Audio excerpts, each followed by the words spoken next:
Hello everyone, welcome to my channel learning campus. आज की video में हम एस्टेट का प्रीवियस ईयर का पेपर डिस्कस करेंगे। आज हम दिसंबर 2022 में जो एस्टेट का पीआरटी का पेपर था उसको डिस्कस करेंगे और सिर्फ सीजीपीए वाले पोर्शन को डिस्कस करेंगे, 30 क्वेश्चंस। चलिए स्टार्ट करते हैं। फर्स्ट क्वेश्चन है आपका, निम्नलिखित में से किसने नैतिक विकास का सिद्धांत दिया? नैतिक विकास का सिद्धांत किसने दिया? मोरल डेवलपमेंट थ्योरी किसने दी? पियाजे ने दी। तो ए ऑप्शन इसका राइट आंसर हो जाएगा।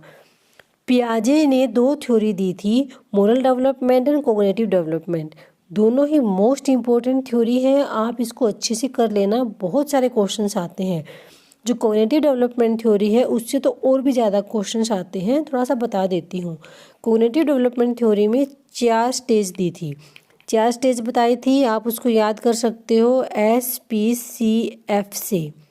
फर्स्ट है sensory motor stage. Sensory motor stage जो कि 0 से लेके 2 साल तक होती है। ये है प्री ऑपरेशनल स्टेज जो कि 2 से लेके 7 साल तक होगी। थर्ड है कॉन्क्रीट ऑपरेशनल स्टेज जो कि 7 से 11 तक है। और फोर्थ होती है फॉर्मल ऑपरेशन स्टेज जो कि 11 से ऊपर तक है। ठीक है, 4 स्टेज होती है कॉग्निटिव डेवलपमेंट में। कॉग्निटिव डेवलपमेंट किसने दिया था? पियाजे ने दिया था। और पियाजे जो थे वो कंस्ट्रक्टिविस्ट थे। ठीक है, कंस्ट्रक्टिविस्ट थे। तो ये क्वेश्चंस को आप याद रखना, मोस्ट इंपॉर्टेंट क्वेश्चन हैं, बहुत बार आते हैं पियाजे के बारे में, सब कुछ याद रखना। तो फर्स्ट का आंसर हो जाएगा पियाजे। नेक्स्ट क्वेश्चन देखो, सेकंड क्वेश्चन है तृतीयक चक्रीय प्रतिक्रियाएं विकसित होती है, कब विकसित हो जाती है? देखो ये भी पियाजे से आ गया, मैंने आपको बताया था, जो कॉग्निटिव डेवलपमेंट थ्योरी है उसी से आ गया क्वेश्चन। तो इसका आंसर हो जाएगा sensory motor stage. Sensory motor stage होती है, उसके अंदर ट्राइटरी सर्कुलर रिएक्शन डेवलप हो जाते हैं। थर्ड क्वेश्चन देखिए, थर्ड क्वेश्चन है अपने पास, which of the following statement is not correct with reference to development, कि डेवलपमेंट के रेफरेंस में कौन सा करेक्ट नहीं है? It is continuous process. हाँ, डेवलपमेंट होता है वो कंटिन्यूस होता है, लगातार चलता रहता है, जन्म से पहले से लेके मृत्यु तक चलता है। इट इज़ यूनिडायमेंशनल, क्या ये एक डायमेंशन में होता है? ये वाला पॉइंट गलत है, क्योंकि जो डेवलपमेंट है वो यूनिडायमेंशनल नहीं होता, डेवलपमेंट होता है वो स्पाइरल होता है। तो आप इसको ऑप्शन नंबर सेकंड इसका राइट आंसर हो जाएगा। जो डेवलपमेंट है उसमें इस वाले टॉपिक में दो मोस्ट इंपॉर्टेंट वर्ड होते हैं। एक तो है सेफेलोकोडल। सेफेलोकोडल बहुत बार आपको पेपर में मिलेगा। सेफेलोकोडल का मतलब होता है हेड टू टो, मतलब कि जो विकास होता है वो पहले सिर का होता है, फिर पैरों का, मतलब सिर से लेके पैरों तक का विकास होता है, उसको हम बोलते हैं सेफेलोकोडल। और एक होती है प्रोक्सिमोडिस्टल।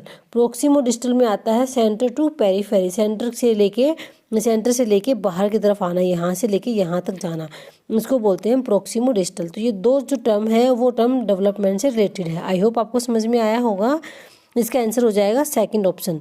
थर्ड क्वेश्चन देखो, थर्ड अपने पास ये थर्ड ही था, सॉरी, फोर्थ क्वेश्चन देखो, रिवर्सिबिलिटी एबिलिटी कब आ जाती है बच्चे में? रिवर्सिबिलिटी एबिलिटी आती है बच्चे के अंदर कॉन्क्रीट ऑपरेशनल स्टेज में। ऑप्शन नंबर फर्स्ट इसका राइट आंसर हो जाएगा। फिर से पियाजे का क्वेश्चन आ गया। नेक्स्ट देखो, the concept of law of proximity. Sorry, मैंने थर्ड क्वेश्चन आपको क्या बता दिया? ठीक है।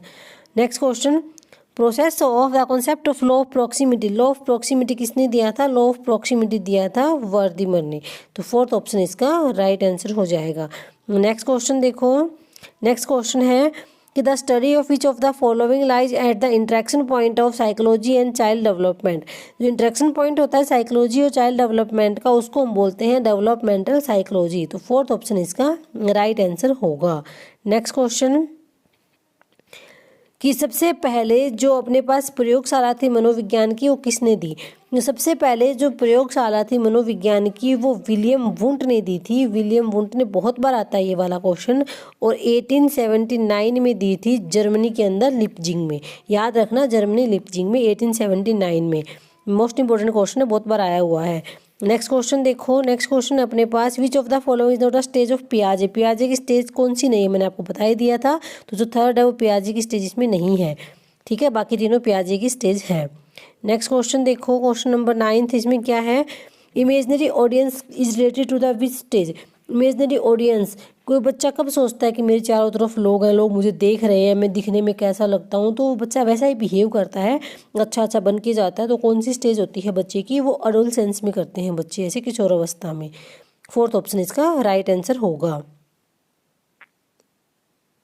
नेक्स्ट क्वेश्चन देखो, A child says the moon is laughing. It is indicate which of the following characteristic। देखो बच्चा ही सोचता है कि जो चांद है वो हंस रहा है, इसका मतलब क्या है, वो किस विशेषता को इंगित करता है, वो इस विशेषता को इंगित करता है कि एनिमिज्म, कि बच्चा सोचता है कि चांद में क्या जीवन है, चांद भी सांस लेता है, जीवन है, वो भी हंसता है, खेलता है, वो गुस्सा करता है, तो उसको मतलब है वो एनिमिज्म का मतलब है। तो बी ऑप्शन इसका राइट आंसर हो जाएगा। अगला क्वेश्चन देखो, अगला क्वेश्चन क्या है कि इसमें ये क्वेश्चन थोड़ा कट चुका है। अकॉर्डिंग टू ऑपरेंट कंडीशनिंग, इसमें कौन सा कथन सही है, ऑपरेंट कंडीशनिंग के अंदर कौन सा कथन सही होगा, कि नेगेटिव रेनफोर्समेंट है वो इंक्रीज करती है डिजायरेबल बिहेवियर को, कि या फिर once behaviour is learn it is not forgotten, कोई व्यवहार आपने सीख लिया उसको आप भूलते नहीं हो, तो बात गलत है, भूल भी जाते हैं हम। पनिशमेंट इज पॉजिटिव रेनफोर्समेंट, ये भी गलत होता है, पनिशमेंट कभी भी पॉजिटिव रेनफोर्समेंट नहीं होती है। Negative reinforcement increase undesirable behaviour, ये भी गलत है। तो ए ऑप्शन इसका राइट आंसर हो जाएगा कि नेगेटिव रेनफोर्समेंट को इंक्रीज किया जा सकता है, नेगेटिव रेनफोर्समेंट से डिजायरेबल बिहेवियर को इंक्रीज किया जा सकता है, ए ऑप्शन। नेक्स्ट क्वेश्चन देखो, क्वेश्चन नंबर 12, इसमें क्या दे रखा है कि child appreciation test propounded by the home, किसने प्रोपाउंड किया था इस टेस्ट को, इस टेस्ट को किया था बैलक ने, बी ए ऑप्शन इसका राइट आंसर हो जाएगा। नेक्स्ट क्वेश्चन, क्वेश्चन नंबर 13, कि who propounded the achievement of motivational theory, motivational theory किसने दी थी, जो मोटिवेशनल थ्योरी है वो मैकलीलैंड ने दी थी, ए ऑप्शन इसका राइट आंसर होगा। अगला क्वेश्चन देखो, क्वेश्चन नंबर 14, कि concept of चेनिंग is based on, concept of चेनिंग श्रृंखला किस पे बेस्ड है, कौन सी थ्योरी है, ये लर्निंग की थ्योरी है, तो कौन सी थ्योरी है ये अपने पास थ्योरी है operant conditioning theory, operant conditioning theory, operant conditioning theory बोलो या फिर इंस्ट्रूमेंटल थ्योरी, इसका दो नाम होते हैं, ऑपरेंट कंडीशनिंग या फिर इंस्ट्रूमेंटल थ्योरी नाम भी है। और किसने दी थी ये थ्योरी दी थी स्किनर ने, स्किनर ने, याद रखना। नेक्स्ट क्वेश्चन देखो, कि बुद्धि का त्रिआयामी सिद्धांत किसके द्वारा प्रतिपादित किया गया, त्रिआयामी सिद्धांत बुद्धि का किसने दिया था, गिलफर्ड ने। मोस्ट इंपॉर्टेंट क्वेश्चन और वेरी इजी क्वेश्चन, बहुत बार आता है। नेक्स्ट क्वेश्चन है अपने पास कि which of the following is not a schedule of reinforcement, reinforcement के शेड्यूल होते हैं वेरिएबल रेशो या फिर फिक्स रेशो, वेरिएबल इंटरवल या फिर फिक्स इंटरवल, मोटिवेशन इसका हिस्सा नहीं है, तो बी ऑप्शन इसका राइट आंसर हो जाएगा, motivation. Next question, insight theory किसने दी थी, इनसाइट थ्योरी दी थी गेस्टाल्ट वादियों ने दी थी इनसाइट थ्योरी, इसी में ही है जो आपके पास चिंपैंजी वाला था वो, तो बी ऑप्शन इसका राइट आंसर हो जाएगा। अगला क्वेश्चन देखो, the emotion of fear is associated with basic instinct, किससे रिलेटेड होता है इमोशन ऑफ फियर, फियर डर के कारण बंदा क्या करेगा, भय संवेग किस मूल प्रवृत्ति से जुड़ा हुआ है, भय संवेदन किससे जुड़ा हुआ है, एस्केप से, पलायन से, ठीक है।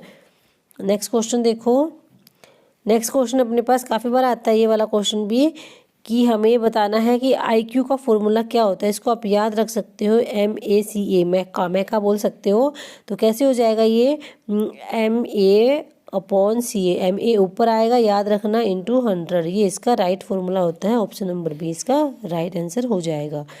अगला क्वेश्चन, कि जो ब्रॉन फ्रेनब्रेनर है उन्होंने जो बायोलॉजिकल मॉडल दिया था उसमें रूल्स और लॉज आर एग्जाम्पल ऑफ, कौन सी स्टेज के थे, जो इकोलॉजिकल या फिर बायोलॉजिकल मॉडल था उसके अंदर 5 स्टेज थी, याद रखना आप। पहली स्टेज का क्या नाम है, पहली स्टेज थी माइक्रो सिस्टम, सेकंड थी मीजो सिस्टम, और थर्ड थी एक्सो सिस्टम, और फोर्थ थी मैक्रो सिस्टम, और फिफ्थ स्टेज थी अपने पास क्रोनो सिस्टम, इनको याद रखना। तो जो रूल्स मॉडल रूल्स लॉज आते हैं वो आते हैं अपने पास मैक्रो सिस्टम के अंदर, मैक्रो सिस्टम जो कि कौन सी स्टेज है अपने पास, 4th स्टेज है, तो इसमें थर्ड ऑप्शन इसका राइट आंसर होगा। अगला क्वेश्चन, डिसकैलकुलिया, डिसकैलकुलिया को किस में आती है, क्या ये लर्निंग डिसेबिलिटी है, कोई बंदा कैलकुलेशन नहीं कर पाता, कोई बच्चा है जो कैलकुलेट नहीं कर पाएगा, उसको हम बोलते हैं डिसकैलकुलिया। अगला क्वेश्चन देखो कि which of the following is not act as a positive reinforcement. Positive reinforcement का बिहेव कौन सा नहीं करेगा।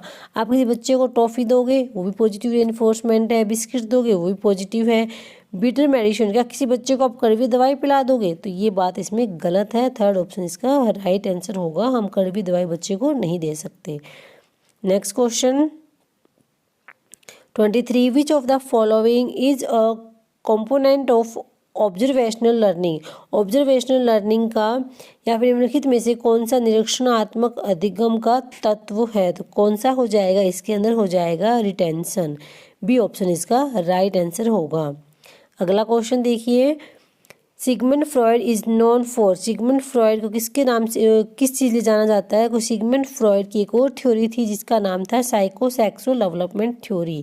याद रखना बहुत बार आता है ये वाला क्वेश्चन भी। तो मनोलैंगिक विकास के सिद्धांत के लिए और कॉग्निटिव डेवलपमेंट का कौन थे, पियाजे। मैंने पहले भी आपको बता चुकी हूँ, बहुत बार आते हैं पियाजे। अगला क्वेश्चन है आईक्यू से 2 क्वेश्चन आ चुके हैं, एक पहले आ गया फॉर्मूला और एक ये आ गया कि 90 और 110 के बीच में जो रेंज होती है किसको रिप्रेजेंट करती है, वो होती है एवरेज बच्चों की। तो एवरेज आएगा इसका, बी ऑप्शन राइट आंसर हो जाएगा। Next question which of the following technique is use to teach visual impaired children. तो कौन सी टेक्निक यूज करते हैं, ये तो डायरेक्ट क्वेश्चन है, Taylor frame. Taylor frame third option इसका राइट आंसर होगा। अगला क्वेश्चन देखते हैं 27 का the research carried out on Bobo doll support which theoretical view of learning. तो जो बोबो डॉल थी वो कौन सा था अपने पास, सोशल लर्निंग का था। किसने दी थी, बेंडूना ने दी थी सोशल लर्निंग, और इसको आप मॉडलिंग थ्योरी भी बोल सकते हो। मॉडलिंग थ्योरी, सोशल थ्योरी या फिर मॉडलिंग लर्निंग की मॉडलिंग थ्योरी भी थी, ये 2 नाम हैं इसके। नेक्स्ट क्वेश्चन देखिए कोहलबर्ग के अनुसार दंड से बचने हेतु नैतिकता का विकास किस स्तर के अंतर्गत आता है। According to Kohlberg the development of morality to avoid punishment comes under which level. तो कौन सा स्टेज आ जाएगी, वो फर्स्ट स्टेज होती है, pre conventional level. First option इसका राइट आंसर हो जाएगा। अगला क्वेश्चन देखना the term learning disability was first coined bye home. जो लर्निंग डिसेबिलिटी थी इस टर्म को सबसे पहले किसने यूज किया था, सैमुअल क्रिक द्वारा यूज की गई थी। तो सी ऑप्शन इसका राइट आंसर होगा। अगला question number 30 the attraction of boy toward his mother was term by fraud. Freud ने क्या कहा था कि जो फ्रायड ने कहा था कि जो एक बच्चा है, एक बालक है, वो अपनी माँ के प्रति आकर्षित हो रहा है, उसको क्या कौन सी स्टेज कहा जाता है, उसको हम बोलते हैं ओडिपस। और जो लड़की होती है वो अपने पिता के प्रति आकर्षित हो गई, उसको हम बोलते हैं इलेक्ट्रा। वो इलेक्ट्रा होती है।